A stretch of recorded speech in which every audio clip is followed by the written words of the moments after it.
2 años usando Zoom y todavía no sabemos dónde está el botón de grabar.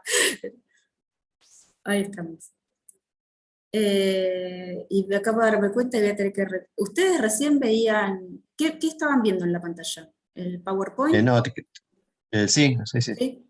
Ah, Vemos digo, el PowerPoint. no estaban viendo una hoja de Word con la clave de host, por casualidad pregunto. Porque... No, ok, quédate no apareció en ningún momento. Ok, estaba compartiendo eso y no, eso no hay que divulgar. Bueno, Después entonces... nos hacemos host. No por ustedes, porque va a quedar ahí online. Y... No, ya sé, no apareció nada, no te preocupes. Bueno, sigamos entonces, nos tocaba ahora, vimos la clase pasada y la anterior, ¿no? Bastante de modos longitudinales, y considerábamos entonces una onda plana que se propaga en una cavidad de espejos infinitos, agregamos el medio activo,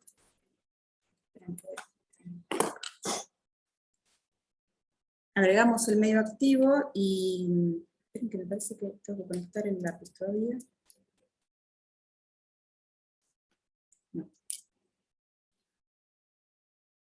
Y vimos cómo se modificaban todas las ecuaciones de la cavidad de Fabry-Perot, y con la ganancia y con las pérdidas, y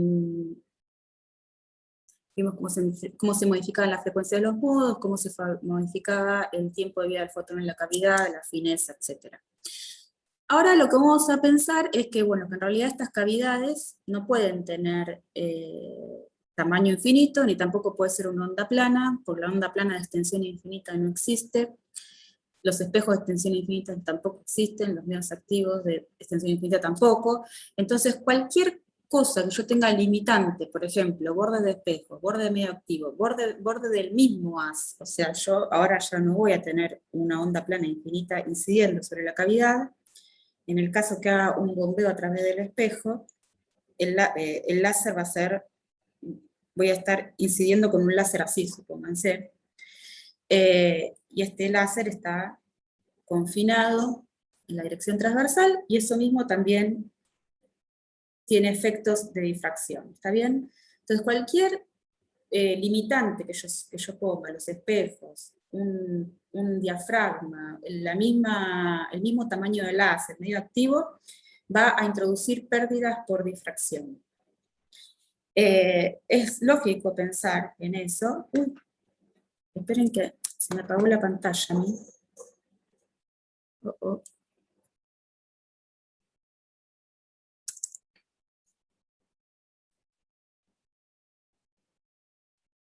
No sé por qué me pasó, se me apagó la pantalla de la computadora.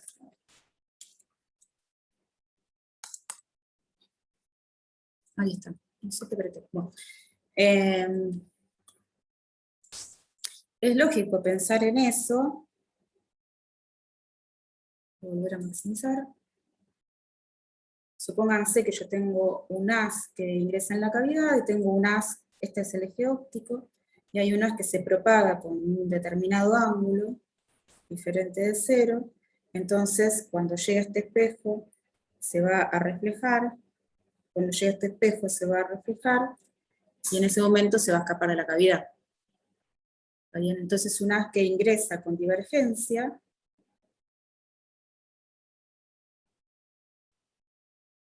hay parte que va a quedar dentro de la cavidad y parte que se va a ir de la cavidad, ¿está bien? Entonces, cuando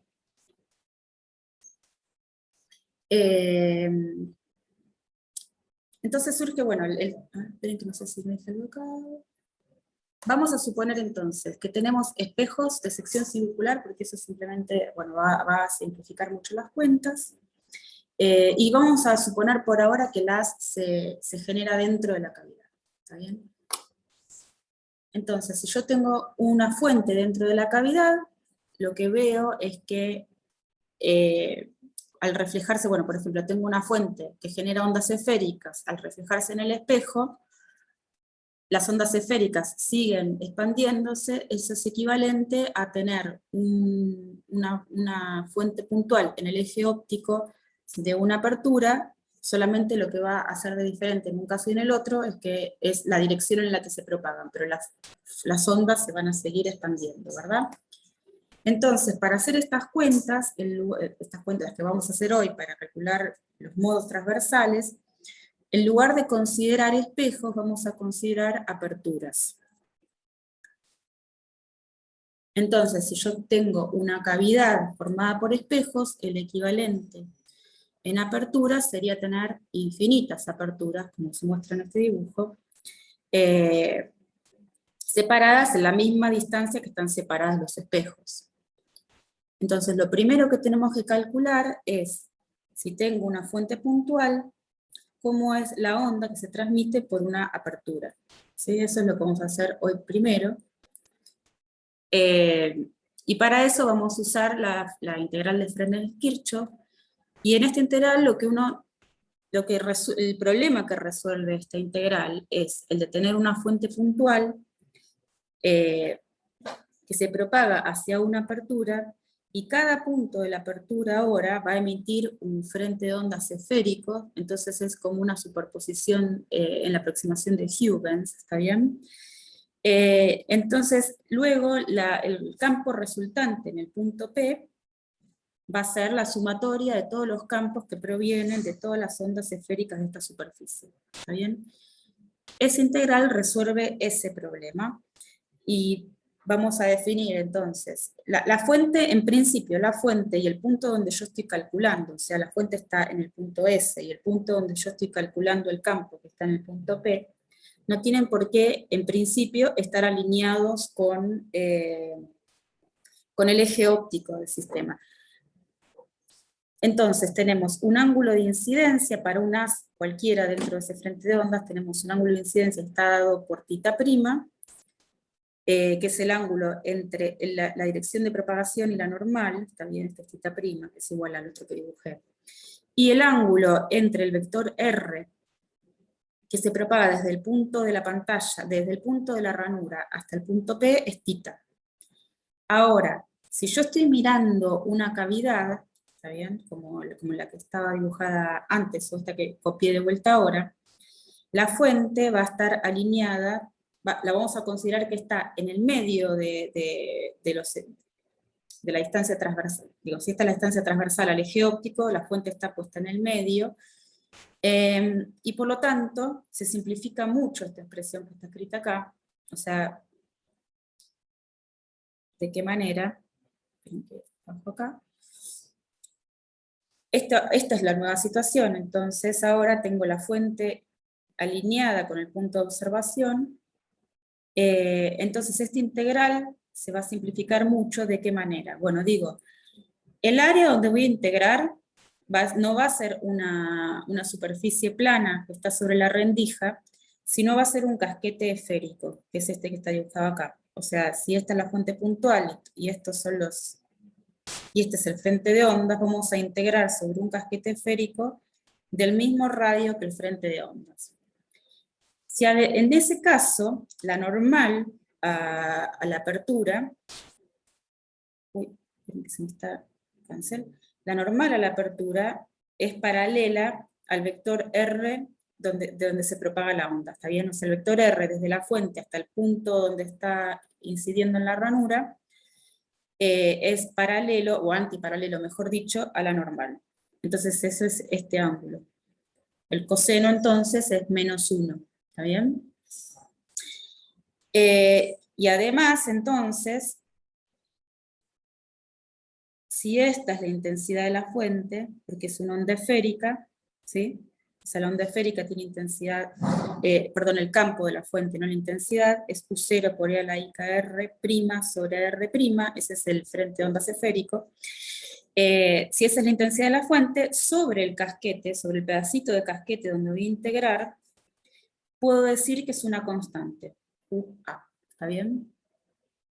Entonces, de la integral de Fresnel-Kirchhoff, esta parte pasa a ser UA, que es esto, el coseno de n θ, perdón, cualquier cosa dije n θ, el coseno de nr' es igual a -1, que es este -1 de acá, Y ahora lo que estoy haciendo entonces es la suma sobre todas las onditas esféricas, y acá está el campo de la ondita esférica, que sale del punto, de este punto de la fuente hasta el punto P, ¿está bien? Entonces lo que tengo que hacer ahora es la integral sobre todo el área del casquete esférico. ¿Me siguen o quieren que reveamos algo de esto?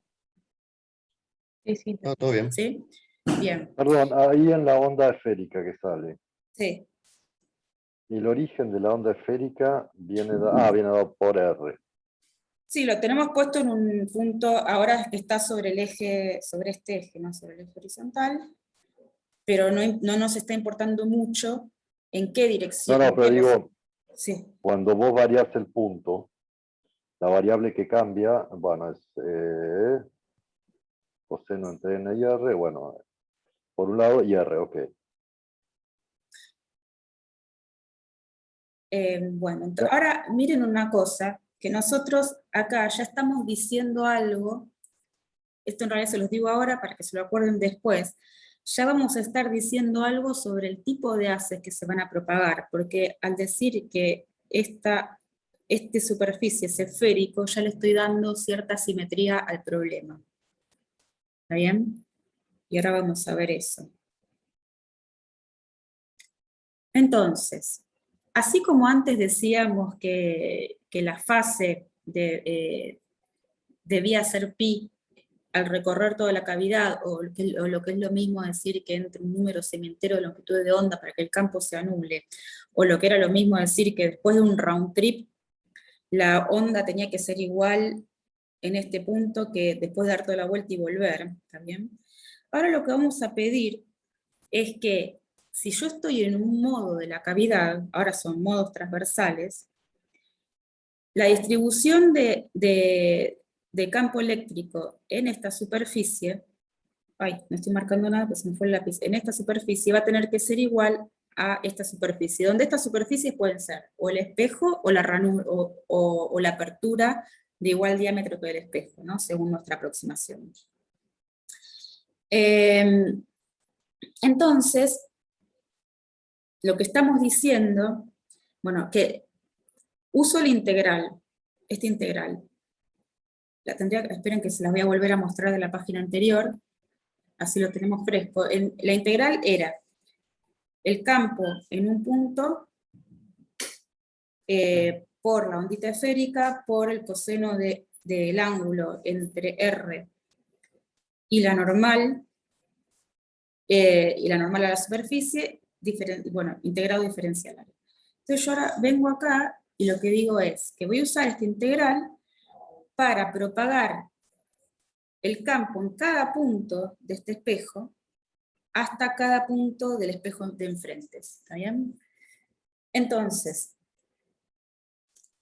acá tengo los puntos del espejo 1 y acá tengo el campo en los puntos del espejo 2. Entonces, si estoy pidiendo que el campo sea igual en un espejo que en el otro, ¿está bien? O sea, que no cambia el campo de un espejo al otro, entonces lo que estoy diciendo es algo así, ¿no? Es que el campo en el espejo de enfrente, U' en X' y', tiene que tener la misma forma que el campo en el espejo 1, o sea, en la variable, o sea, U, evaluado en las variables X' y prima, ¿está bien? O sea, evaluado en las variables de este espejo.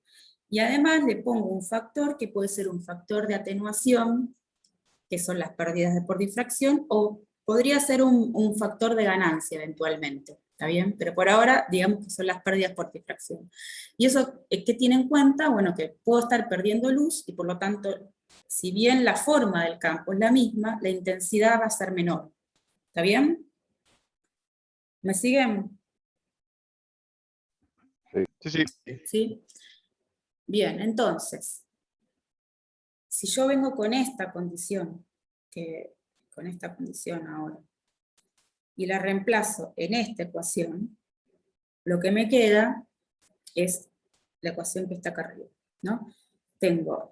Acá tenía el campo en el espejo 1, eso es igual al campo en el espejo 2, pero pido que sea proporcional al campo en el espejo 1 evaluado en las coordenadas del espejo 2. Y esto es una ecuación de autovalores y autovectores. Un poco rara, ¿no? Porque es una ecuación integral, pero lo que estoy pidiendo básicamente es que tener autovalores gamma n con autofunciones sería u. ¿Está bien? Entonces, lo que estoy diciendo es que voy a tener múltiples soluciones a esta ecuación, que todos son, y que van a formar básicamente una base de soluciones, ¿está bien? Los autovalores, que son las pérdidas esencialmente, me están diciendo que voy a tener diferentes pérdidas por difracción para cada modo de la cavidad. En principio podrían ser complejos, ¿está bien? Pero si yo quiero ver cuál es la pérdida de energía por pasaje, podría ser esto, ¿no? 1 menos gamma n cuadrado, módulo de gamma n cuadrado. Y gamma n es el factor de atenuación, o sea, módulo de gamma n cuadrado sería el factor de atenuación para la intensidad. Esto sería para la intensidad. Me anotan las correcciones que después me las paso, después me las olvido.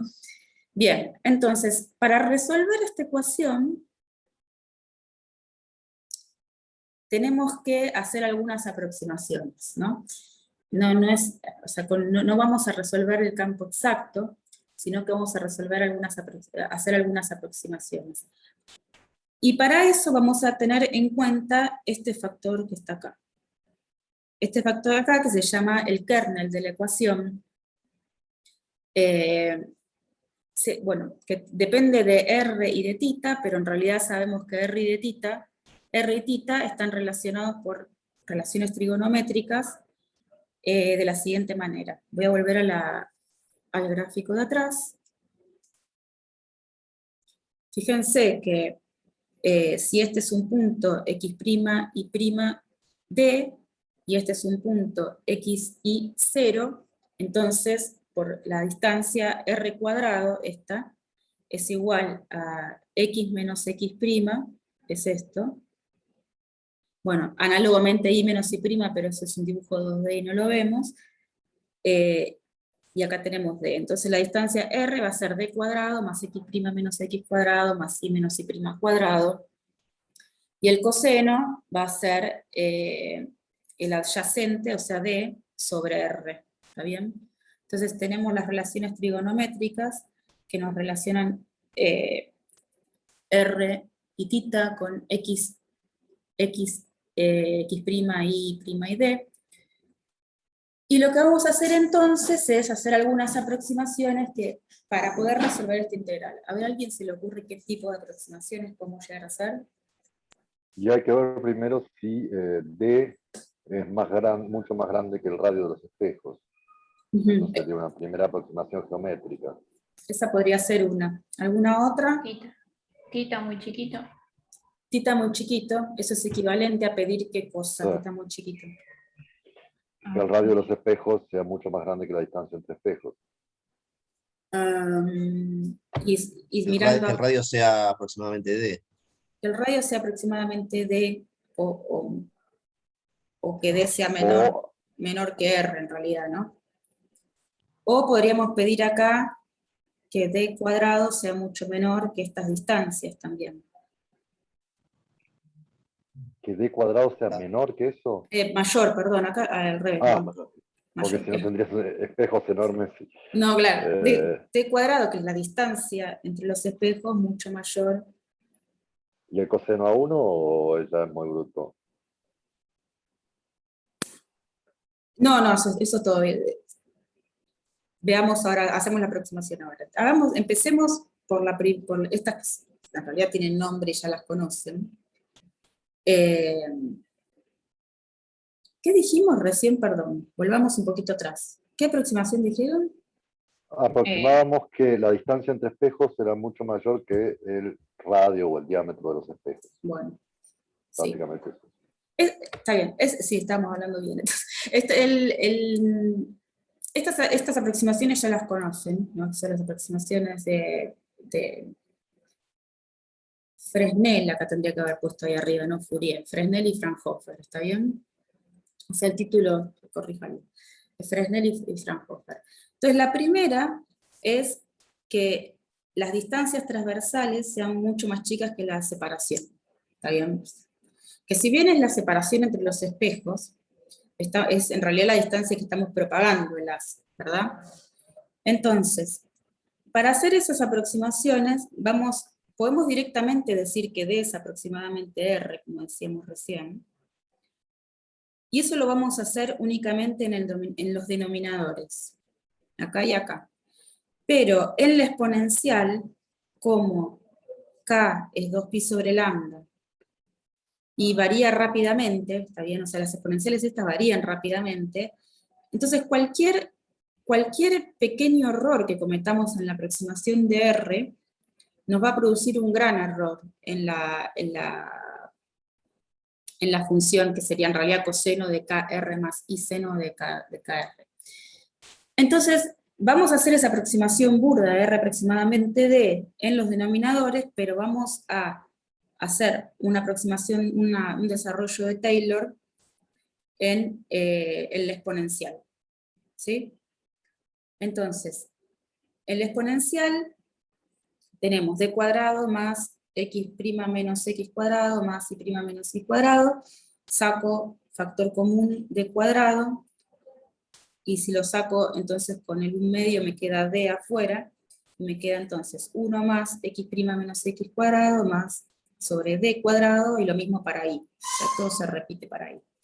Y ahí podemos hacer un Taylor de orden 2 en X menos X', que es lo mismo que hacer un Taylor de orden 1 en esta expresión, ¿no? O sea, simplemente usamos 1 más 1 medio de X, y en lugar de X ponemos X menos X' cuadrado. Y lo mismo para Y. Entonces nos queda esta expresión. ¿Sí? O sea, es D por 1 más X' menos X cuadrado sobre 2, este 2 viene del desarrollo de Taylor, D cuadrado más X, y lo mismo para Y. ¿Está bien? ¿Me siguen? Sí. Sí, sí. Sí, sí. Bueno. Entonces, si vengo y reemplazo eso en el kernel, me queda que reemplazo entonces donde dice RD, y en la exponencial todo esto que calculamos recién. Esperen, ¿por qué voy a escribir esto acá?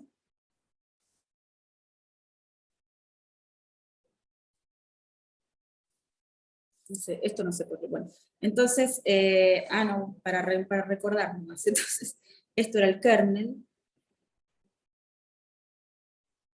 Y me queda, bueno, perdón, E a la I KR sobre D, el D se va con el D, me queda, esto vale 2, entonces me queda 2 sobre D, E a la I KD, por el término de la fase compleja, que es todo esto que calculamos recién. Y esta expresión, que es la que surge de reemplazar todas esas cosas, es la difracción de Fresnel, esencialmente. Y esa expresión es la que me explica estos fenómenos, ¿está bien? Cómo veo el campo, por ejemplo, si fuera la difracción por una rendija cuadrada, me explica cómo es el campo a distancias relativamente cortas, desde la posición de observación hasta la rendija, y todos estos fenómenos que veo no sé, para la difracción de Fresnel en una tuerca, como esto, o en un circuito. Si yo me alejo más todavía, también si me alejo una distancia mayor, empiezo a ver la difracción de Fraunhofer. O sea, el patrón de Fresnel es muy diferente al de Fraunhofer. Entonces, ¿qué aproximación tengo que hacer para llegar a ese momento?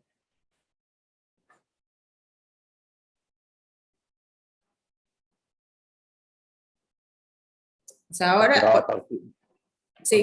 Si entendí bien, me estás preguntando si, a partir de la difracción de Fresnel, ¿qué aproximación habría que hacer para obtener la difracción de Fraunhofer? Claro, recién calculamos difracción de Fresnel, que es lo que veríamos en una onda plana que se difracta por una rendija, si lo vemos cerquita, o sea, vemos un montón vemos cómo se va deformando el campo, ¿no? Onda plana, ¿no? ¿Cómo sería eso? ¿Qué estaría pidiendo? Si esta rendija tiene tamaño D, E a la IKR sobre R, reemplazaría por E a la IKR. Perdón, E a la IKX, por ejemplo. claro, pero te decía, ¿cuánto me tengo que mover lejos de una pantalla para estar en la aproximación de Fraunhofer y no en la de Fresnel? Y te hago una pregunta, ¿eso es equivalente a decir cuánto me tengo que ir para ver la onda esférica como una onda plana? A ver, ¿y de ahí qué pedirías? A ver, déjame pensarlo. Estoy tratando de entenderlo, no es que...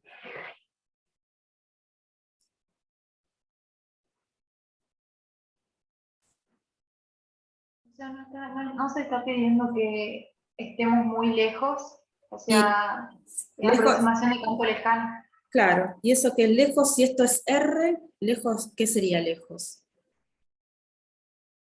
Mucho mayor que Que D, ¿no? el... No, perdón, que X e Y prima. ¿Quién es, X quién es prima y D? prima. No, D no, que X ¿La prima y abertura? prima. Que X No, prima, ojo que habíamos usado D antes para la distancia entre el punto campo y el punto de observación. El radio de la apertura. ahí va, o sea, el tamaño de la apertura, digamos. Bueno, le podemos decir D mayúscula para no complicarnos con los Ds. Ahí D, esto sería mucho mayor que D. Bueno, entonces, vamos a ver la aproximación de Fraunhofer. ¿Cómo hacíamos eso? Bueno, teníamos la integral de Fresnel. Agarramos el exponente y lo desarrollamos su potencia cuadrática. O sea, eso sería x' cuadrado más y' cuadrado más x cuadrado más y cuadrado menos 2 veces el producto de xx' menos 2 veces el producto de y'. Si desarrollo ese término, si desarrollo los términos cuadráticos y reemplazo nuevamente los reemplazo en esta ecuación, lo que puedo hacer es, lo que dependa de las coordenadas primadas, o sea esto, solamente de las coordenadas privadas, lo puedo sacar fuera del integral, porque el integral es en x e y, también así que me aparece ese término ahí afuera. O sea, lo que estoy haciendo ahora es reemplazar ese término, eso sería e a la i sobre 2d, x' cuadrado más y' cuadrado, multiplicado por e a la i k sobre 2d, x cuadrado más y cuadrado, bueno, y multiplicado por e a la i k sobre 2d, por los términos cruzados. ¿Está bien? El término que está dependiendo únicamente de las coordenadas, perdón, x' y prima, este lo puedo sacar fuera del integral. Entonces me queda este término, que es este, y me queda este término, que es este. Ahora, si x cuadrado más y cuadrado, o sea, lo que está acá arriba, x cuadrado más y cuadrado, es mucho menor que d, entonces el exponente es muy chiquito. Bueno, en realidad hay que pedir también multiplicado por el k sobre el 2, ¿no? O sea, todo. Si k, x cuadrado más y cuadrado sobre 2d es mucho menor que 1, entonces podría decir que esta exponencial es aproximadamente 1. ¿Está bien? Entonces,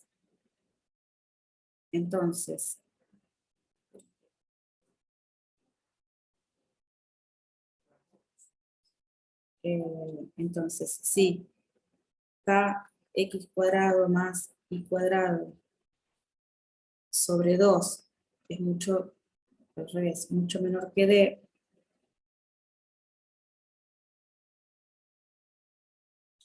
Escribe esto. Entonces, esta exponencial es aproximadamente 1, la puedo sacar, y si se fijan, estas coordenadas eran las coordenadas en el espejo 1. O sea, cuando yo hago la integración, básicamente esto va a ser como decir el área del espejo, ¿no? Entonces esto es el área del espejo, más o menos, por K sobre 2, mucho menor que D. Bien, que es más o menos lo que pedimos recién. Recién dijimos que la distancia de propagación sea mucho más grande que el área, bueno, pero también hay que tener en cuenta la longitud de onda, y eso está acá. Entonces, este factor me sale del integral y me queda el de los términos cruzados. Perdón, el de los términos cruzados, ¿no es del mismo orden? No, no necesariamente, porque podría ser que uno sea chiquito y el otro sea grande. Ok. Entonces, así escrita como está, esta integral es muy parecida a una transformada de Fourier. ¿Está bien? Acuérdense que la transformada de Fourier, ¿cómo era? Era la integral de una función g de x por e a la menos i 2pi por x, no sé, x' diferencial x, y esto es igual, bueno, cambié las variables, no prima, ahí está, prima, y esto es igual a la transformada de g evaluada en la variable conjugada, que sería x en ese caso. Y acá hay 1 sobre 2pi, no importa los factores, porque después los vamos a acomodar todos. Entonces, esto es igual a una transformada de Fourier, pero donde en lugar de evaluar en la coordenada conjugada, como me parece este factor lambda sobre d acá, la tengo que evaluar en x' sobre lambda sobre d. ¿Está bien? Esas serían las nuevas variables. Lo que importa entonces es que esta función, esta ecuación, tiene la pinta de una transformada Fourier. Y si yo ahora vengo, ¿me siguen? Miren que son muchas cuentas y Sí, sí, sí, sí. el resto, Yo te sigo Sí, perfecto. también. bárbaro. Oh, Me pero pregunto, básicamente no es la imagen del primer espejo a través de la primera apertura a través de la segunda. esperen que saludo. Chao. ¿Se van? Eh,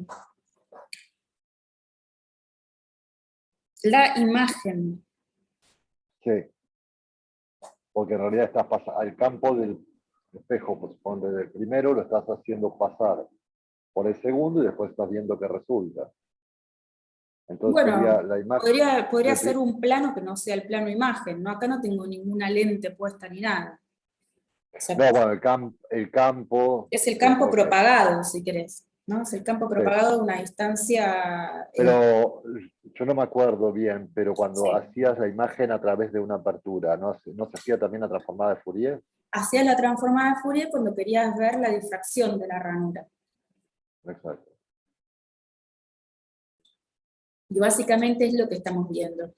Estamos viendo difracción.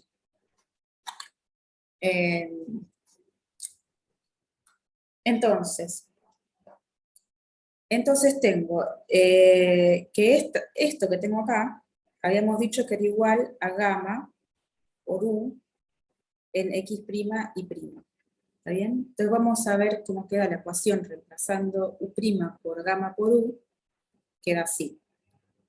Entonces, ¿qué me dice esta ecuación? Que la función que la resuelve es una función tal que su transformada sea igual a sí misma. ¿Está bien? O sea, estoy diciendo que la transformada de u es proporcional a u, esencialmente.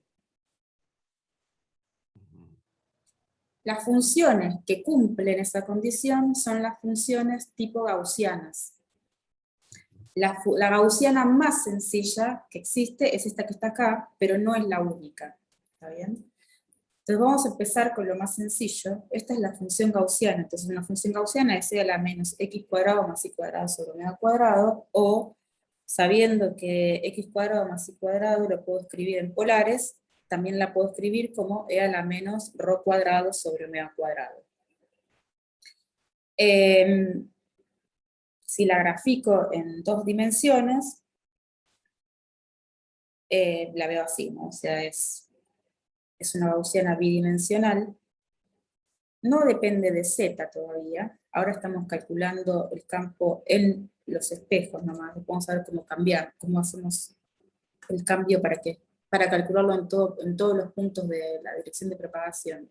Entonces miremos primero la pinta que tiene esta función Bueno, es una gaussiana bidimensional, se ve de esta manera. Si la graficamos en función de ρ, tiene esta forma, la forma de una gaussiana. Si calculo el ancho de la gaussiana, cuando cae en 1 sobre E la intensidad, ¿está bien? O sea, estoy calculando cuando A por E a la menos ρ cuadrado sobre omega cuadrado es igual a A por E a la menos, menos 1, esencialmente. Con lo cual estoy diciendo que ρ cuadrado sobre omega cuadrado es igual a menos 1. Entonces, bueno, acá lo hice con X, esto es ρ, perdón. Entonces, módulo de ρ, hagamos directamente sin módulo. Borré todo.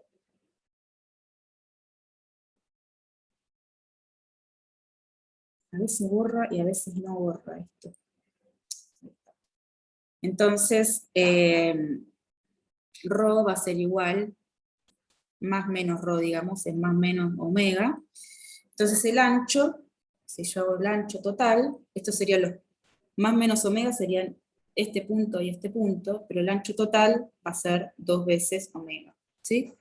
Entonces el ancho de la gaussiana, de esta gaussiana, cuando decae a e a la menos 1, es 2 omega, y eso significa que la amplitud cayó en un 63%, ¿está bien? O sea, eso es esencialmente 1 menos 1 sobre E, es aproximadamente el 63%. Si quiero calcular la intensidad, sabemos que la intensidad es módulo cuadrado del campo, me aparece un 2 acá. Entonces el criterio que puedo tomar, en lugar de tomar el criterio 1 sobre E, que es para la amplitud, lo hago 1 sobre E cuadrado, y el resultado entonces va a ser el mismo, porque ahora voy a estar viendo cuando la intensidad decae a E a menos 2. Lo que pasa es que cuando decae a 1 sobre E cuadrado, que es aproximadamente 0.135, 1 menos 1 sobre E cuadrado me da aproximadamente el 86%, que escribí, el 86%. Entonces en intensidad, el criterio que me da el mismo ancho es 1 sobre E cuadrado, que me cae el 86% de la intensidad. También podría decir, si conozco la potencia, estoy midiendo la potencia de este haz, si intensidad es energía por unidad de área, vamos a escribir eso, intensidad es energía por unidad de área y tiempo, y potencia es energía por unidad de tiempo, lo que puedo hacer es integrar la intensidad en un área transversal, eso me da la potencia, que es esto, y puedo calcular cuánto vale, cómo es la distribución de intensidad, pero poniendo un factor dependiente de la potencia. Eso, si hacen la cuentita llegan a ese resultado. Bien. Tenemos, este es el modo gaussiano, este va a ser, todavía no es el modo, va a ser el modo gaussiano TEM 00, o sea, el transverso electromagnético más bajo. Si nosotros tenemos una simetría que no es esférica, que no es, digamos, no es esférica, sino cilíndrica, sino que tenemos simetría en XY, las soluciones de esa integral, las más generales, ¿está bien? No la de orden más bajo, que es la que calculamos recién, sino las más generales, en realidad es un producto de polinomios de Hermite. Es un polinomio de Hermite para la dirección X, un polinomio de Hermite para la dirección Y, multiplicada por la gaussiana que vimos recién. Acá le faltan un montón de constantes que después las vamos a ver, pero las dejamos así como sencillito por ahora. Entonces, a este modo se le llama transverso electromagnético PQ, ¿sí? ¿Cuándo aparecen estos modos en una cavidad? Bueno, porque ustedes me dicen, bueno, pero vos pusiste espejos esféricos, ¿no? Si tengo espejos esféricos, ¿por qué esperaría una simetría en X e Y? ¿Qué se les ocurre?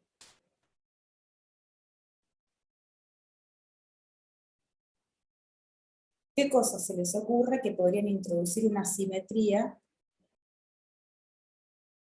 de manera que yo no vea un spot esférico? ¿Alguna pista? Están desalineados. Si están desalineados, por ejemplo. Esa es una. Otra opción Eh, es... Sí, Gaby, sí, ¿podés repetir la pregunta? Porque justo se me cortó un poquito y no la escuché, entonces estoy medio sí. descolocado. Sí, si vos tenés espejos esféricos, uno esperaría que el modo que yo vea después de la cavidad sea esférico, ¿no? Tenga forma redondita. Sin embargo, acá estoy planteando funciones que tienen simetría XY. Entonces la pregunta es, ¿qué podría pasar en una cavidad que tiene simetría cilíndrica? ¿Bien? Para que yo, en lugar de ver una simetría cilíndrica, vea algo con simetría cartesiana. Ah, está bien. Ok, ahora entiendo la respuesta de Axel. Gracias. ¿Sí? Claro, es un espejo desalineado, una ventana en ángulo de Brewster para obtener un haz polarizado, algún astigmatismo en el medio activo, ¿sí? Todo eso me podría llevar a ver modos que no son modos con simetría cilíndrica. Entonces, en realidad, cada modo longitudinal de la cavidad, o sea, nosotros habíamos visto los modos longitudinales como aquellos que entraba un número semientero de longitudes de onda, cada modo longitudinal tiene asociado todos los posibles modos transversales, ¿está bien? Entonces, en realidad, en lugar de anotar transverso electromagnético PQ, debería anotar transverso electromagnético NPQ, donde N es el modo longitudinal asociado. Pero nosotros vimos que esos números son gigantes, ¿no? Los del modo N, para una cavidad óptica, esos números son enormes. Por lo general no se anotan el numerito del modo longitudinal. Aparte que son altamente degenerados, ahora lo vamos a ver. Entonces, si graficamos los primeros polinomios de Hermite, ¿no? El primer polinomio de Hermite, el H0 es una constante, es el violeta. El H1 es 2U, o sea, es esta recta, es también es como violeta, Bordeaux. El H2 es una cuadrática, que es la amarilla. Lo que yo veo es que el H0 no pasa ninguna vez por el eje 0. El H1 pasa una vez por el eje 0. El H2 pasa 2 veces por el eje 0. Y el H3, ¿qué puse? No. Y el H3, que no lo escribí, pasa 1, 2, 3 veces por el eje 0. O sea que esos van a ser nodos de intensidad en la dirección transversal a la de propagación. Esta es la forma general con la cual uno obtiene los polinomios de Hermite. O sea que el polinomio de orden m tiene m raíces. ¿Está bien? Entonces, si yo ahora grafico no los de Hermite, sino los de Hermite por la gaussiana, ¿está bien? La forma de estos haces va a ser la siguiente. Estoy graficando ahora no el campo, sino la intensidad, o sea, esto, módulo cuadrado de UPQ. El modo 0, 0Q, porque es 0 en la dirección X, Q en la dirección Y, es el azul, también es una gaussiana, que podría ser el 0, 0, que es esta gaussiana, a ver, ¿se ve rojo sobre negro? Sí, que es sería hacer este corte. No, perdón, para como está dibujado sería hacer el corte vertical. Sería este corte. ¿Está bien? O sea, el perfil azul es el corte vertical. El perfil, el 0,1, si le puse el revés en los... Bueno, le puse al revés o un número o está al revés el dibujo, me parece. Bueno, el 1Q sería el que tiene un nodo en la dirección de X y Q nodos en la dirección de Y. Podría ser, por ejemplo, el violeta, ¿no? El violeta, esperen que acá hice un lío. Ah, no, acá está, sí, está bien. Tiene un nodo en la dirección de X, que debería ser este, ¿no? No, perdón, estoy haciendo un lío, va de vuelta. No, el de arriba, Sí, no sé el por 1, qué me 0, ¿no? confundí con los numeritos, sí. Este es el 0, 0, que sería el perfil azul. El 1, 0 tengo un nodo, que sería el perfil violeta, qué sé yo, qué color es ese, así violeta. El 2 ceros, tengo dos nodos, sería el perfil amarillo. Pero también puedo tener nodos en las dos direcciones. O sea, por ejemplo, el 1, 1 tiene un nodo en X y un nodo en Y. El 2, 1 tiene dos nodos en X, un nodo en Y. Y así, ¿está bien? Lo que veo es que a medida que aumento el numerito del orden del modo, ya en cualquiera de las direcciones, para allá, se dispersa más, se difracta más, ¿no? Son cada vez más grandes. ¿Quién va a tener más pérdidas por difracción? Los modos altos, pues tienen más nodos. Los modos altos, no porque tengan más nodos, sino porque están más, porque se difractan más. ¿Ves que están más, cada vez más expandidos espacialmente? Sí, bueno. ¿Está bien? Bueno, y esto es lo que decíamos recién, ¿no? ¿Cómo hago para introducir estas pérdidas, para que me aparezcan estos modos? Bueno, si desalineo un poco un espejo. Si quiero que me aparezca un 0 en la dirección de X, como este, ¿en qué dirección tendré que desalinear el espejo?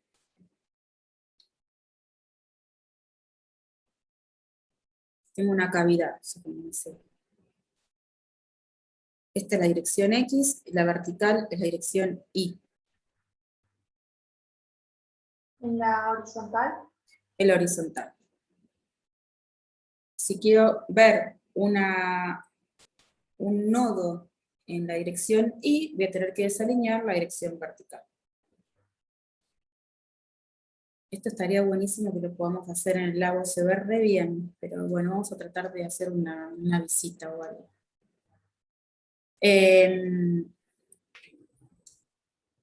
Sí. ¿Con qué láser lo veríamos? Con el láser que es el neodymio ya. ¿Que tiene una cavidad en B? No. Sí, pero se puede armar una cavidad lineal también. Se puede armar una cavidad lineal o en D y se ve, esto se ve muy bien. Lo que pasa es que la en B es un poco más robusta. Bueno, entonces, otro tipo de modos, que son los que decíamos recién, que por qué esperar que haya un modo con asimetría en X o Y, si en realidad la cavidad es circular y podría ser todo con simetría cilíndrica. Bueno, esos existen, se llaman de Laguerre-Gauss, y nada, les escribo directamente la intensidad, es proporcional al radio, rho a la L, rho es 2R cuadrado sobre omega cuadrado, o sea, es el factor de la gaussiana, esencialmente. Rho perdón, esto, sí, bueno, tendría que haber puesto rho cuadrado, no importa, está bien. Es este factor, es lo que va en este factor, o sea, acá está la gaussiana, y esto es lo que me dice que son de Laguerre. Entonces tengo rho a la R, a la L, por el polinomio de Laguerre generalizado, que es este de acá, al cuadrado, por coseno cuadrado de L phi. Se obtienen a partir de una ecuación de diferenciar distintos polinomios, o sea, diferenciar E a la P más L por E a la menos rho, no importa, es una ecuación que puedo ir resolviendo recursiva. Hay miles de formas de obtener estos polinomios, y acá están los de orden más bajo. El polinomio 0L, o sea, índice 0 con, o sea, se llaman orden P, índice L, o sea, P del orden, L del índice. Si es 0, me da siempre 1, una constante. Si es 1, 0, me da 1 menos rho. En realidad, todos los que son LP0 son los de Laguerre común. El L02 me da un polinomio cuadrado. Si grafico, por ejemplo, el I00 es la gaussiana, ¿sí? Que es el azul. El I10 es el Bordeaux, tiene un nodo. Bueno, si miro radios positivos, no podría mirar solo radios positivos, tengo un nodo. Si veo el I20, tengo dos nodos, 1, 2. O sea que el primer índice me dice los nodos en la dirección radial. O sea que si yo tuviera que dibujar con simetría cilíndrica, por ejemplo, el color, el 1,0, el Bordeaux, sería algo así, en el centro, un nodo y un anillo. ¿No?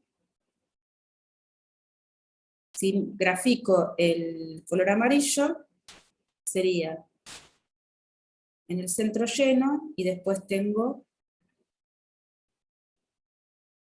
un nodo y otro nodo. O sea, este es el nodo, este es el nodo. Son dos anillos. ¿Está bien? Si empiezo a agregar el segundo índice, acá yo dibujé todos los algo cero, si agrego el segundo índice me aparecen nodos angularmente, ¿sí? Porque es este coseno que está acá. Entonces, si los grafico bien y no así como un marrachito, estos son los polinomios de Laguerre, estos son los modos transverso electromagnético con simetría cilíndrica, son los de Laguerre-Gauss, y tienen esta forma. ¿Ven? El 0,0 es el gaussiano.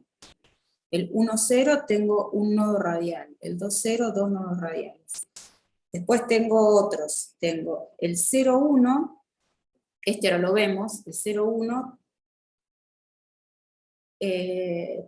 sería como un nodo angular esto. El 0,2 tengo dos nodos angulares, el 0,3 se arman estos patrones muy divinos. Este que se llama 0,1 se llama modo Donat, y es una combinación lineal de distintos modos 0,1, pero que los voy rotando, ¿está bien? O sea, tengo, por ejemplo, el 0,1 en esta dirección, lo sumo al 0,1 en esta dirección, no sé, así. O sea, de acuerdo a la cantidad que quiera poner, son ángulos 2π sobre 4i. Y este modo aparece, por ejemplo, en el láser que les contó Mario. ¿Se entiende? ¿Me siguen? Sí. ¿Sí? Una mini pregunta, creo que me lo perdí. Dale. ¿Qué te define la simetría de el medio? Sí, bueno, sí, Sí. la O geometría... los espejos, o es una combinación. La geometría de la cavidad de todo lo que tengas te va a definir la simetría del haz. Ok. Normalmente, todo se hace con simetría cilíndrica, pero puede aparecer cosas que hacen que esa simetría cilíndrica se rompa, que es, por ejemplo, cuando desalineas un espejo. ¿Está bien? Si desalineas un espejo, o sea, desalinear un espejo significa que cuando vos tenías una cavidad así, ahora lo voy a dibujar muy exagerado, ¿está bien? Hay pajaritos, qué lindo. Ahora la tengo así. Sí, Mica. ¿Está bien? Entonces ahí ya no tengo, está muy Ok, exagerado, sí, por como... supuesto, eso, ¿no? Está muy exagerado. Pero ahora ya no tengo una cavidad con simetría cilíndrica. ¿Está bien? O cuando, por ejemplo, pongo una ventana de Brewster. A ver. Si pongo, muchas veces. ¿Por qué no puedo ir para atrás? Me está volviendo loca esta computadora. A ver, ahí está. Pongo una ventana en Brewster, adentro de la cavidad, o sea, donde este es el ángulo de Brewster. ¿Para qué? Para quedarme con una polarización. Sí. Pero ahí también estoy poniendo una simetría. Entonces, cualquier cosa que yo haga... Algo en la cavidad. Claro, a veces también se puede poner un pelo, inclusive. Y ahí rompo la simetría, ¿no? Entonces, ¿qué pasa cuando pasa eso? Bueno, yo tengo normalmente todos los modos conviviendo. Todos los modos son posibles, pero alguno es más probable que otro. si la cavidad está perfectamente alineada, los espejos son los adecuados, ya vamos a ver qué significa que los espejos son los adecuados, etc. Y lo más probable es que tenga el modo más bajo, que es el gaussiano.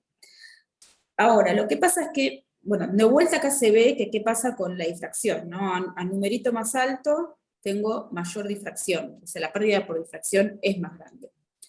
Entonces, si yo quisiera que tenga prioridad el 0,0 frente a todos los demás, un truco que puedo usar es poner un diafragma.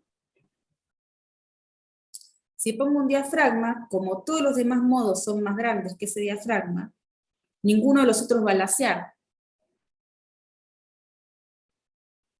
Es como cuando ustedes decían, tengo una cuerda, ¿no? El modo más fácil de hacer oscilar, si oscila todo junto, es el fundamental. Si yo quiero, no... Sí. No, cuando matás el fundamental para que suenen los armónicos, por ejemplo. Claro, bueno, ahí debería estar simétrico, ¿no? Pero si yo agarro y pongo el dedo justo acá, y el fundamental no va a oscilar, pero va a oscilar el segundo. Entonces le voy a dar más prioridad al segundo que al primero. Bueno, acá es parecido. Si yo quiero que el fundamental predomine sobre el resto, lo que puedo hacer es matar a todos los demás poniendo un diafragma. ¿De qué tamaño? De un tamaño que sea hay un cálculo que se puede hacer, pero no viene mucho al caso. Que sea del orden del tamaño del fundamental, que seguro es más chico que todos los demás. Entonces los demás no van a estar en la cavidad. ¿Está bien? Bien, ¿qué hora tenemos? Bueno, estamos re lejos. Hagamos un recreo, ¿no? Son y 12.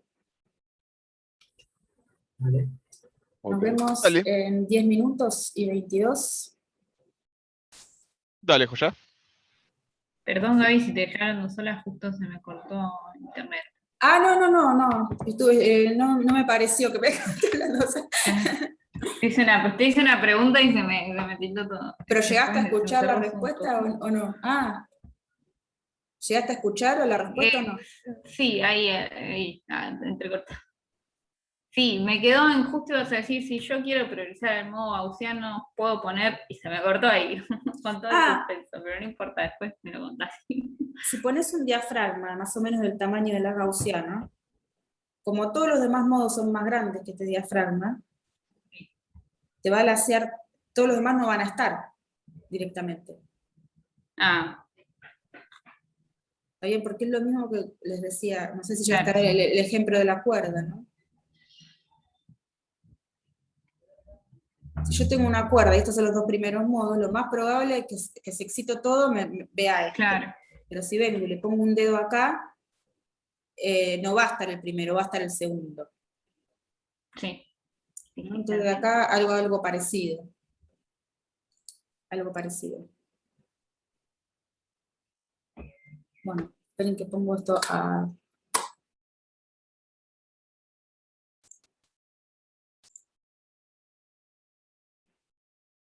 Bueno, entonces continuamos. Estos son los de Lagarde-Gauss. Y ahora no estoy pudiendo avanzar con... Ahí está. Bueno, entonces esto es lo que dijimos recién, ¿no? Que los modos, a medida que aumenta el número del modo, son cada vez más, se difractan cada vez más. Entonces, a medida que aumenta el número de modo, nada, tengo más pérdidas por difracción, que es este factor que habíamos dicho antes. Entonces, el modo que va a tener siempre umbral más bajo es este. O sea, siempre preferible, o sea, si está todo bien alineado, está todo simétrico, el que va al hacer primero es el 0,0. ¿Por qué? Porque es el que tiene menos pérdida, básicamente, ¿no? Por esto que estamos diciendo. Al menos pérdidas por difracción, porque las otras pérdidas las tienen todos por igual. Bien, entonces, comparemos cómo son las pérdidas por difracción para modos que se establecen en distintas cavidades. La cavidad plana es la de que tiene dos espejos planos, y la cavidad confocal es aquella cavidad cuyo radio de cada espejo coincide con la posición del otro. O sea, el radio del espejo, de este espejo, es igual, básicamente es igual a la distancia entre los dos espejos. ¿Sí? Entonces, lo que se muestra acá es el modo TEM00 y el TEM01 para los dos tipos de cavidades. Lo que se ve es que la cavidad confocal es la que tiene menos pérdidas en los modos. Por lo tanto, es una cavidad muy estable y muy conveniente. Después vamos a ver, un poco más sobre cavidades y por qué estos modos en estas cavidades, pero lo que vemos es que las pérdidas por pasaje en la cavidad confocal son mucho más chicas que en la cavidad plano-paralela.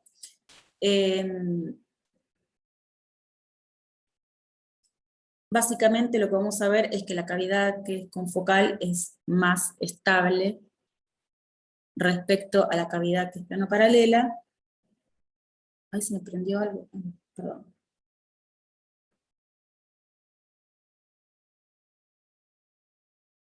Bien, o sea que el factor de pérdida también va a depender de la forma de la cavidad. Y que siempre el modo 00 tiene menos pérdidas que los modos siguientes. Podemos pensar, viendo un trazado de haces, que los modos aparecen porque, esto es una picture media, un dibujo, ¿no? Pero que los modos transversales aparecen por cómo son los recorridos de los haces dentro de la cavidad, ¿no? O sea, si miro como un haz que parte del centro de esta cavidad, un haz que se dirige hasta esta superficie se refleja y va a incidir sobre la segunda, se va a reflejar en la segunda, y va a volver a pasar por el centro, y va a llegar a la segunda superficie del primer espejo, a la superficie del primer espejo, perdón, se vuelve a reflejar, va al segundo espejo, y se queda así haciendo un moño, ¿está bien? Esto es para la cavidad confocal. Con lo cual, si yo miro afuera, el tamaño de este modo va a ser más o menos de este tamaño. Voy a tener los distintos patterns, depende del modo que tenga, voy a tener los distintos patterns con los nodos, ¿no? Entonces, lo que puedo pensar, esto también de vuelta es como una cosa muy con los dedos, después lo vamos a ver bien, es que cada modo transversal recorre una distancia dentro de la cavidad, por esto de que los haces se propagan con distintas direcciones, que es un poquito diferente respecto de la otra.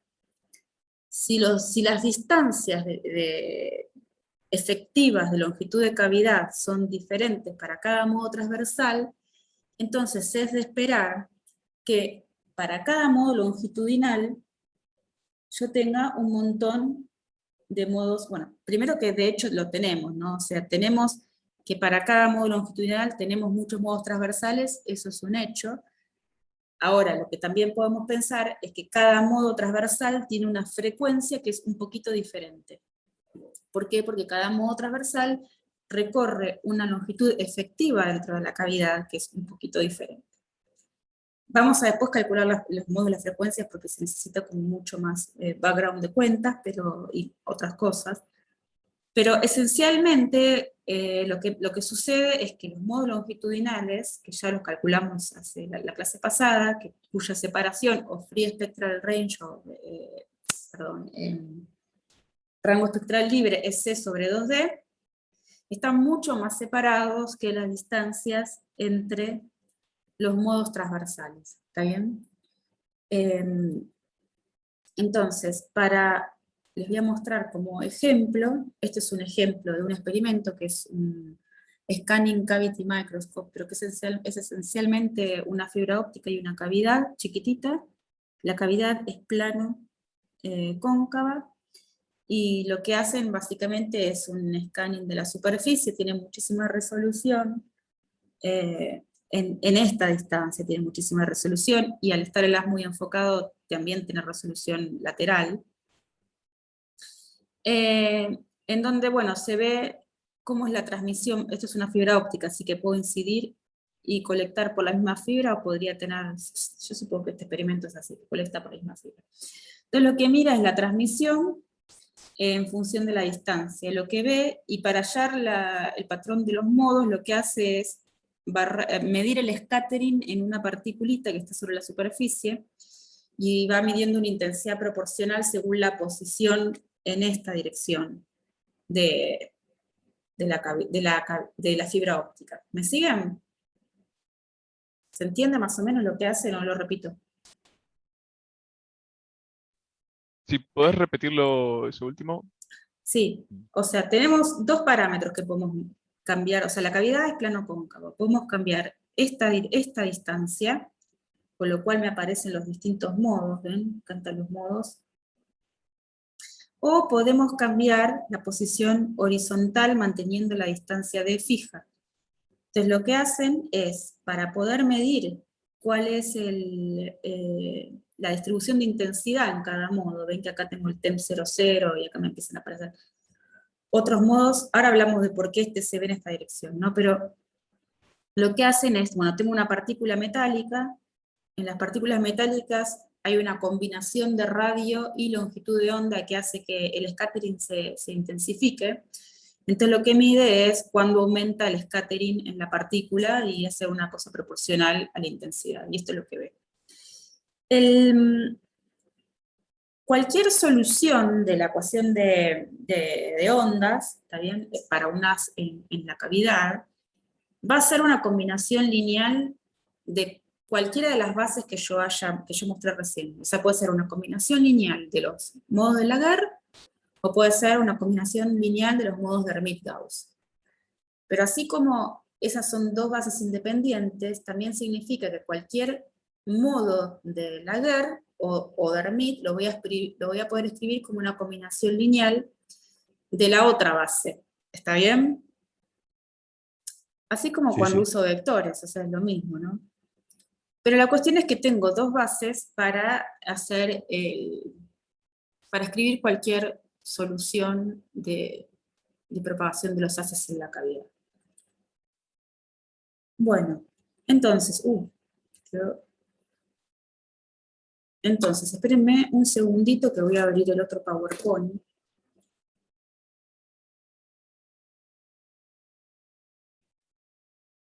Pero me quedó, no puedo borrar, tengo que borrar todo esto antes.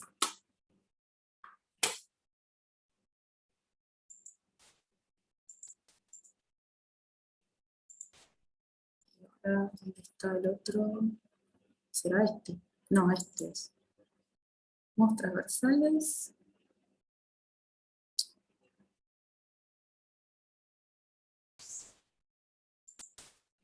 Bien. Entonces, lo que calculamos recién es cómo es la distribución de campo eléctrico, de campo electromagnético o de intensidad en la superficie de los espejos. Pero no dijimos nada de cómo se propagan esos haces dentro de la cavidad, o si tuviera un láser, o sea que ya salió de la cavidad, cómo se propaga ese haz fuera de la cavidad, ¿está bien? Entonces lo que vimos es que en los espejos tengo funciones gaussianas que pueden ser el TEM 00 o puede ser un modo de orden superior. Y lo que vamos a ver ahora es cómo se propagan esos haces. Sí. ¿Podrías sacar uno de los menús de Zoom? A ver, ¿qué tengo? Porque nos tapa toda la pantalla, o sea, nos tapa la parte de arriba de la pantalla La y se parte nos superior. va. A ver. Claro. ¿Ahí se ve? No sé qué está abierto realmente. Ahí está perfecto. Pero no se ve el Gracias. título, ¿no? Sí se ve el título. El título quedó tapado. Lo demás no. Es que Bueno, parece- pero no ver el título, creo que lo de menos. El otro se está bueno, ahora se tapó el texto. No, es que yo estoy moviendo algo para... ahí está, ahí se salió. Ahora sí, pero queda. O sea, es la barra principal de Zoom, ahí se subió. Así, qué sé yo, me extraño lo que hace. Nada, esto es como un resumen de lo que tengo que hacer es no señalar con el mouse para que no me aparezca la barra de arriba, eso lo tengo que hacer. Bien. Es como un resumen de lo... Sí. Una consulta, antes de por ahí que salgamos de la dos cosas son. Una, primero, qué sé yo, todo el diagrama ese de los modos, ¿no? Cada modo. Eso es para cada frecuencia, porque cambias un poquito la frecuencia y pones el mismo modo para una frecuencia un poco cambiada, te queda... la forma es la misma, pero te queda más amplio, Claro. más alejada, más, o sea, es por frecuencia, obviamente. Sí, pero ¿No? para cada modo longitudinal, vos podés Sí. tener los mismos modos transversales, o sea, son súper degenerados, ¿no? Porque No, vos- no, está bien, eso sí, sí, pero lo que digo es para, suponete, los modos transversales que estábamos viendo recién. sí, Cualquiera de las dos, qué sé yo, con simetría, qué sé yo, cilíndrica, digamos, no importa, cualquiera de las dos. Esos patrones o esos modos, para una frecuencia dada, fija, es tal, y si cambiamos esa frecuencia, digamos, son modos, si bien siguen siendo la misma familia de modos, pero ya obviamente que cambia el diagrama de esos modos. sí, o sea, cada modo, a ver si te entiendo la pregunta, cada modo tiene una frecuencia, ahora lo vamos a calcular, ahora no sé, Claro. por ahí no llegamos hoy, lo vamos a calcular la clase que viene. No, está bien, está bien. Pero cada Y modo tiene asociada una frecuencia. Lo que pasa Sí. es que es lo mismo que veíamos antes, ¿no? La densidad de estos modos es enorme. Está, perfecto. Esa es una. Y la otra cuestión es, suponete, desde el punto de vista, porque una cosa es la pérdida esa por difracción, Ujú. desde el punto de vista del rendimiento de la ganancia que uno quiere dentro de la cavidad, Sí. me convendría que no hubiera demasiados nodos. Y depende. Te O sea, conviene. independientemente de lo que yo quiera en cuanto a ver qué tipo qué sé yo, si quiero un modo que esté cortado al medio, lo que sea, está bien, que tenga nodos o no. Sí. Independientemente de eso, desde el punto de vista de aprovechar el material de la cavidad para tener ganancia lo más posible, Sí. uno no me vendría bien que esté lleno de nodos, partes donde el campo está, donde ya no hay intensidad de campo. Ah, no, convendría que esté en el modo más bajo, en el TEM 00. Claro, claro, desde ese punto de vista y sacando todo el resto de consideraciones. Sí. Ah, perfecto. Sí, Era pero para si vos solamente... tenés agujeros espaciales, como veíamos la vez pasada, y vos Sí. querés más potencia, y ahí te conviene tener modos que te ocupen los lugares que no estás excitando. Es como una cuestión de depende Claro. para qué lo quiero. Si yo quiero una Sí, perfectamente... perfecto. Sí, sí. No, entiendo. Perfecto. Era esa nada más la cosa. Ah, gracias. De nada. Perdón, Gaby, una cosita. Entonces, ¿esa es la razón por la cual un monomodo suele ser gaussiano? El monomodo es gaussiano, claro, sí. Suele ser, porque es el más bajo normalmente, el que la sea. Y además, porque es el más bajo y si hubiese otros tendría otros modos longitudinales, otras frecuencias ligeramente distintas, pero otras, ¿no? Longitudinales, No, bueno, o sea, no me refiero a modos longitudinales, pero quiero decir, si uno tuviera, para que haya para que sea monocromático, digamos, uno tendría que tener un solo modo transversal excitado. claro, habría que ver qué significa monocromático también, ¿no? Porque monocromático en un láser está bien, es muy angosto, pero tampoco es que no tenés ninguna frecuencia en el ancho de línea, ¿no? Porque es lo que vimos la vez pasada. O sea, el ancho de línea, el ancho de ganar, lo que vimos todo sobre ancho de línea me dice cuán monocromático puede ser el láser. Sí. No, Sí, no, la pregunta es si tenés muchos modos longitudinales ahí adentro, que seguro que sí, pero... y tendríamos que hacer la cuentita de los modos dentro de la campana de ganancia, como hacíamos la otra vez, para ver cuán monocromática es. Claro. Eso Pero es también considerando que cada modo transversal, o sea, para dentro de cada modo del etalón, digamos, para cada modo de este escenario de la cavidad, puedes tener distintos, tenés ahora los distintos... transversales, sí. Claro, los distintos transversales. Bien, habría que ver cuál es la separación de cada transversal también para ver si habría... Claro, por lo general la separación entre transversales es mucho más chica que la separación entre longitudinales. Claro, sí. La pregunta es si esa separación es medible. Claro, sí, si cae dentro de un ancho de línea natural, bueno, ya no tiene mucho sentido. Bueno, ahí les ¿No? mostré un experimento que sí es medible, ¿no? El experimento del microscopio, Claro. pero habría que ver cuánto, sí, No, perfecto. cuánto eso representaría. Sí, creo que son cosas muy chiquitas que nadie se preocupa mucho. Pero Ok. depende del experimento. O sea, para ese experimento es ideal, porque te da una resolución increíble. Para que le mostré la fibra óptica. Bien, entonces vamos a ver cómo hacer, digo, ¿no? Porque nosotros estamos diciendo, pusimos este haz, ¿no? Que es un haz gaussiano. Este haz gaussiano ahora tiene una intensidad que está limitada en la dirección transversal a la de propagación. No dijimos nada de cómo es el frente de onda de este haz gaussiano, aunque sí hicimos, cuando hicimos la integral de Fresnel, dijimos que integrábamos sobre un casquete esférico, ¿no? Y empezamos con una fuente puntual. Y dijimos algo sobre el frente de ondas, pero como calculamos cómo es el campo en los espejos, no tenemos información del frente de ondas y por lo tanto cómo se propaga ese haz, en la cavidad o afuera.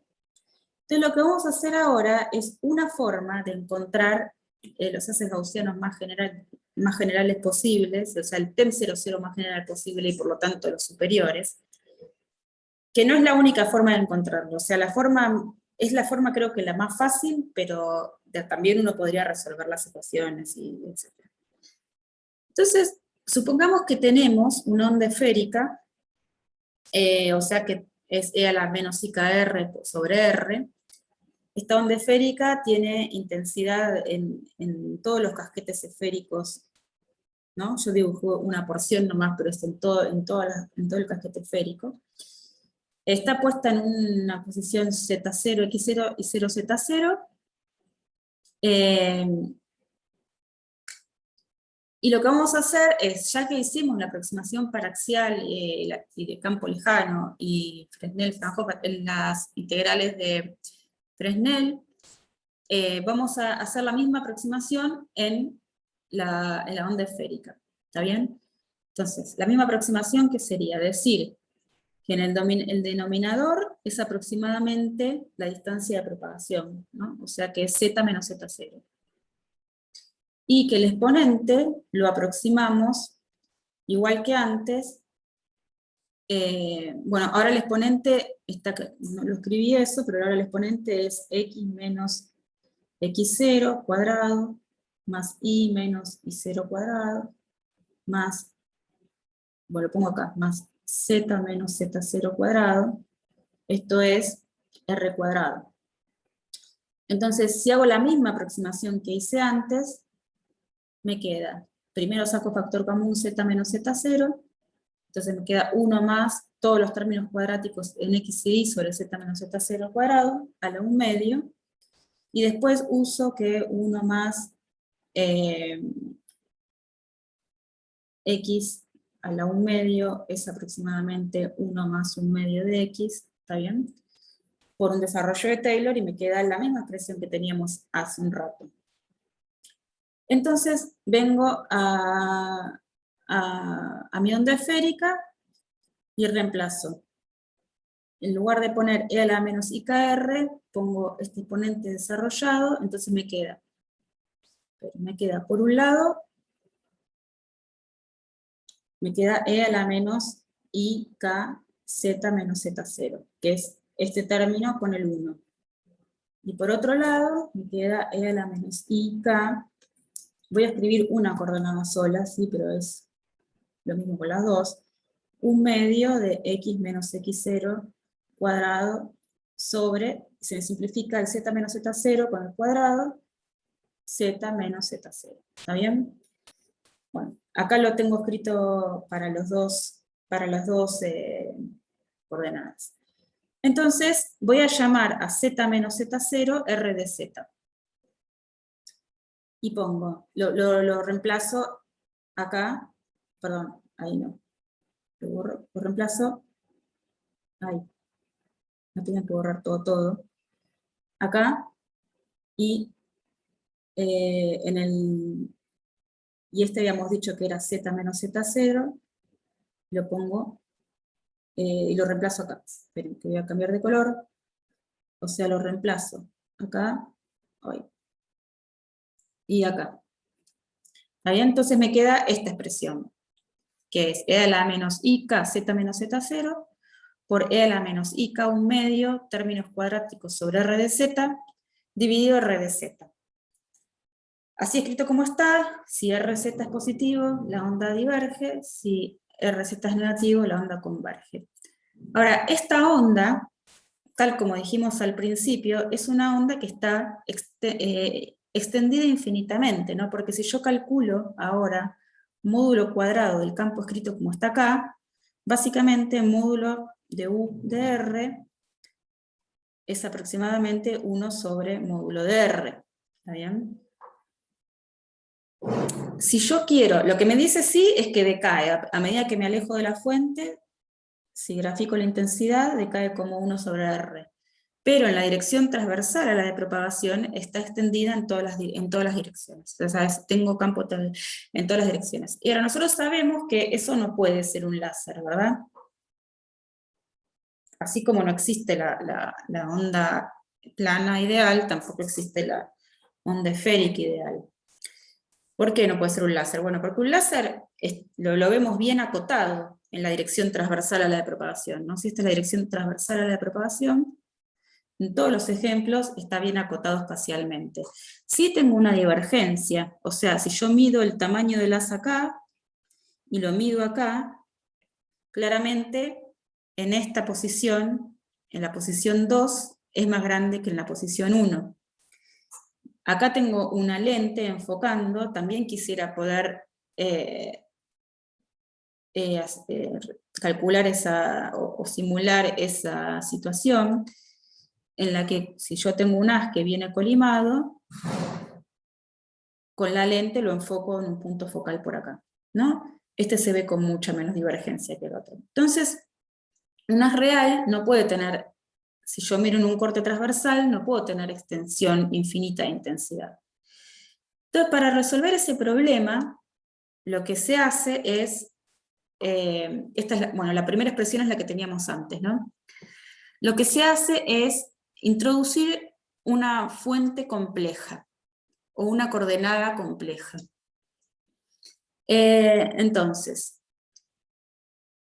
la coordenada compleja voy a llamar x0 y 0, z0, lo voy a poner en 0, 0 para simplificar un poco las cuentas nada más, pero voy a decir que en la coordenada z tengo z0 menos un número complejo imaginario puro.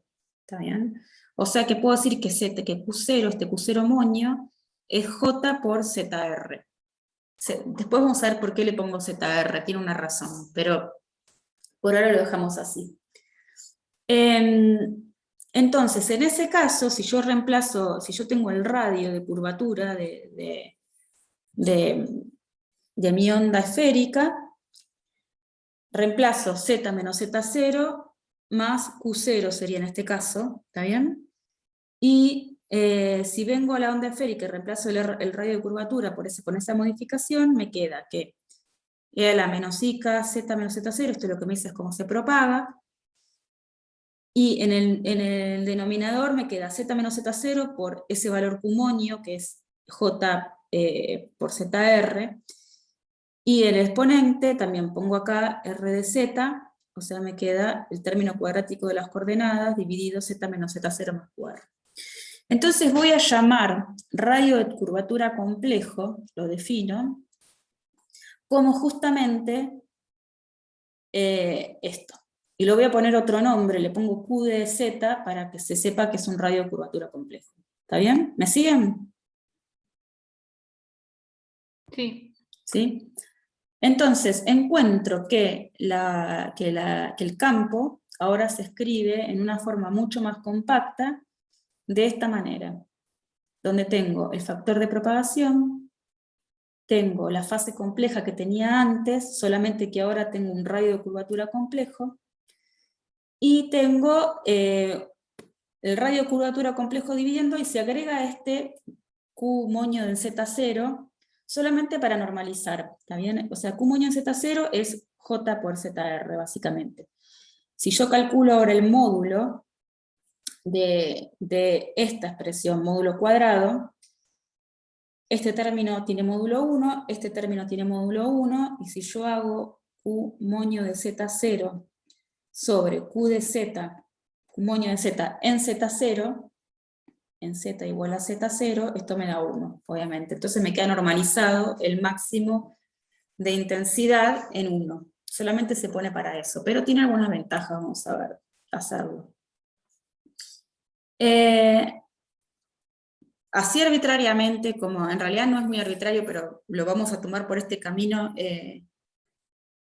como definimos, le agregamos la parte compleja al radio de curvatura, vamos a decir que 1 sobre Q de Z, y después vamos a ver por qué es así, ¿no? Pero es igual a 1 sobre R de Z, donde R de Z no es este, es un R de Z, tendría que, acá pongámosle un moño, menos J lambda sobre pi omega cuadrado de Z, ¿está bien? Son dos funciones que vamos a averiguar en un rato cuáles son. Entonces lo que hacemos es venir, a ver, espera un cachito, es venir y reemplazar en la expresión que teníamos recién, en esta, reemplazamos 1 sobre QZ por estas cantidades. Lo hacemos en el exponente. Si yo reemplazo por esto, ¿qué me queda? Me queda que menos J por K por 1/2. Lo pongo solamente X cuadrado porque es lo mismo para los dos. Por Q de Z es igual a menos J por K sobre 2 por X cuadrado sobre R cuadrado, perdón, R de Z, no R cuadrado, R de Z, menos J por J me da J cuadrado menos 1, con ese menos me da un más, me queda más, no, hice lío, ¿no? J cuadrado me da menos 1 y tengo un menos y tengo otro menos, tengo dos menos, oh, qué lío. Lo escribo bien, entonces menos J por K sobre 2 por X cuadrado, y ahora multiplico por menos J por lambda sobre pi omega cuadrado de Z. J cuadrado me da menos 1, con este menos se me va y me sigue quedando este menos. Entonces, este término es esto de acá. ¿Está bien? Y este término, lo voy a escribir de vuelta bien acá, es K sobre 2, X cuadrado, el J se me fue, tiene el menos, lambda sobre pi omega cuadrado de Z. K es 2pi sobre lambda, así que lambda se va, me queda 2pi sobre 2 lambda, X cuadrado lambda sobre pi omega de Z cuadrado. Este lambda se va con este lambda, este pi se va con este pi, este 2 se va con este 2, entonces me queda menos X cuadrado sobre omega de Z cuadrado. ¿Qué es esto? ¿Está bien? Entonces, escribiendo las cosas de esta manera, ¿me siguieron? ¿O los perdí? Sí, yo seguí. ¿Sí? Traten de responder, si no me siguen me paran, o sea, yo no tengo problema en explicar de vuelta, ¿sí? Yo sí me perdí en las cuentas, pero no es muy importante porque sí, o sea, sí creo que que queda así cuando se simplifica y todo, pero es como que en el 2pi y todo eso ya como que mi mente se fue un momento, pero Ah, sí. bueno, pero es que tenés el lambda, tenés pi, olvidémonos de los j por un momento, sobre omega cuadrado de z, y tenés, esto es esta parte, ¿no? Y tenés multiplicado k sobre 2 por x cuadrado, ¿está bien? Entonces, acá va un 1, entonces, si k es 2pi sobre lambda, y tengo lambda sobre pi, un medio, este un medio es este un medio es este un medio, x cuadrado sobre omega de z cuadrado, lambda se va con lambda, espera que voy a cambiar de color,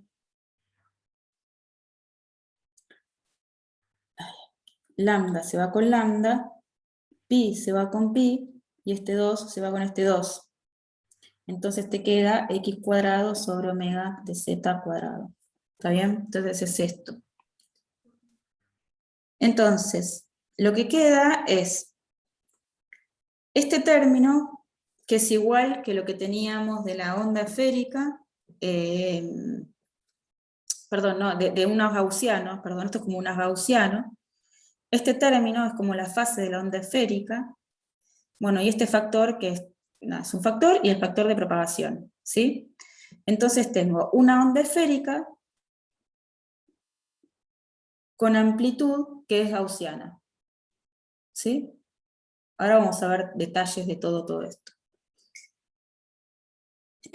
Onda esférica porque tengo la fase como de la onda esférica, ¿no? Y la gaussiana tengo la amplitud transversal gaussiana. Entonces, miremos detalles sobre el radio de curvatura, ¿no? Porque por ahora dijimos, está bien, tengo una onda esférica, pero no sabemos quién es R, no sabemos quién es omega, ¿está bien? Y aparte acá nos aparecen números complejos. Entonces miremos un poco cada parte con un poquito más de detalle.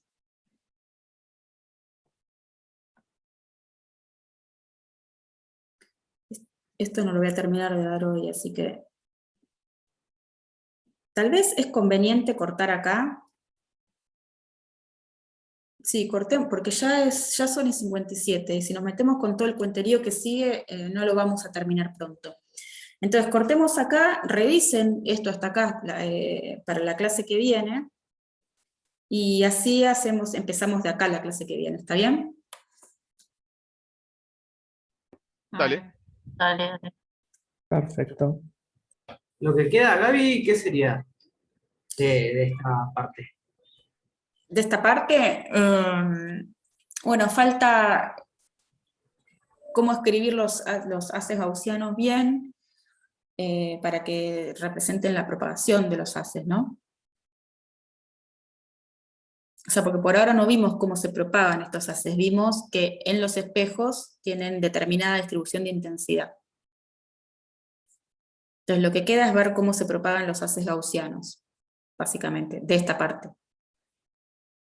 ¿Sí será tu pregunta? ¿Te referís a los transversos electromagnéticos? Sí, de cualquiera de ellos. Las gaussianos, cómo se propaga unas gaussianos de cualquier forma que tenga. Y cuáles son las frecuencias de los transversos electromagnéticos también se desprende de ahí un poco. Ah, ok, ok. Genial. ¿Alguna otra pregunta?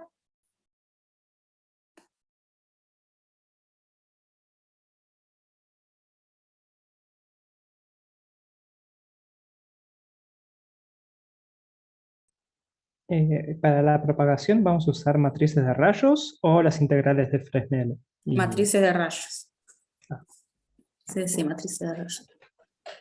Sí, o sea, ahí ya vi el radio de curvatura complejo y me dije, bueno, sí, por acá tiene que ir. Sí.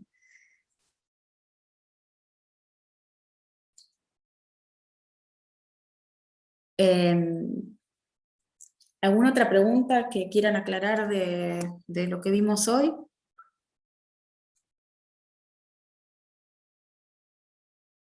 Si no hay preguntas... No, por mí no. ¿no?